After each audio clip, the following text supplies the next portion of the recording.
ষড়যন্ত্ৰ ৰচনা কৰি আহিছে।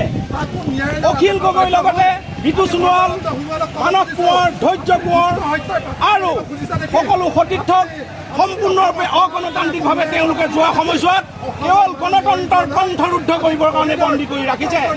সেইকাৰণে এতিয়া তেওঁলোকে এই গণতন্ত্ৰক একেবাৰে টেটু চেপি হত্যা কৰিবৰ কাৰণে যেন তেন প্ৰকাৰে তেওঁলোকে কাৰাগাৰত কৰোণা প্ৰৱেশ কৰোৱাইছে আৰু এই কৰোণাৰ দ্বাৰা আক্ৰান্ত কৰোৱাই যিকোনো প্ৰকাৰে ষড়যন্ত্ৰ ৰচনা কৰি অখিল গগৈৰ লগতে সতীৰ্থসকলক হত্যা কৰি অসমীয়া জাতিক নিষেধ কৰিবলৈ চেষ্টা কৰিছে।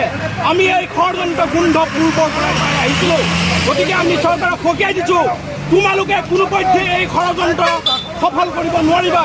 যিদৰে হিটলাৰে বাংকাৰৰ ভিতৰত সোমাবলৈ বাধ্য হৈছিলে, তোমালোকেও জনতাৰ আৰ্তনাদত, জনতাৰ নিনাদত, জনতাৰ প্ৰতিবাদত তোমালোকে এদিন কিন্তু দেশ এৰিব লাগিব। তোমালোকেও কেঁকুৰাৰ গাঁতত সোমাবলৈ বাধ্য হ'ব লাগিব। সময় থাকোঁতেই তোমালোকে তোমাৰ সম্বিত তোমালোকৰ ঘূৰাই আনা, অন্যথা জনতাই তোমালোকক নেৰে। আমি দাবী জনাওঁ, অখিল গগৈৰ লগতে সতীৰ্থসকলক উপযুক্ত চিকিৎসা প্ৰদান কৰক। স্বাস্থ্যক লৈ হেতালি নেখেলিব, গণতন্ত্ৰক লৈ ষড়যন্ত্ৰ নকৰিব। আমি দাবী জনাইছোঁ, এই সতীৰ্থসকলক মুক্তি দিয়ক আৰু উচ্চ পৰ্যায়ৰ চিকিৎসা ব্যৱস্থা কৰক।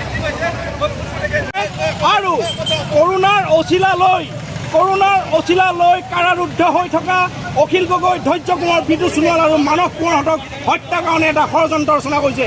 আমি জনগণে এই ষড়যন্ত্ৰ কোনোপধ্যে সফল হ'বলৈ নিদিওঁ। বিজেপিৰ এই ফেচিবাদী চৰিত্ৰ বন্ধ কৰিবৰ কাৰণে আমি দাবী জনাইছোঁ। মুক্তি দিব লাগিবই, বিনাশত মুক্তি দিব লাগিবই, সোণোৱালক বিনাশত মুক্তি দিব লাগিবই। ইনকলাব জিন্দাবাদ, জিন্দাবাদ, জিন্দাবাদ। সত্য সংগ্ৰাম জিন্দাবাদ, জিন্দাবাদ, জিন্দাবাদ। জিন্দাবাদ, জিন্দাবাদ।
নচলিব।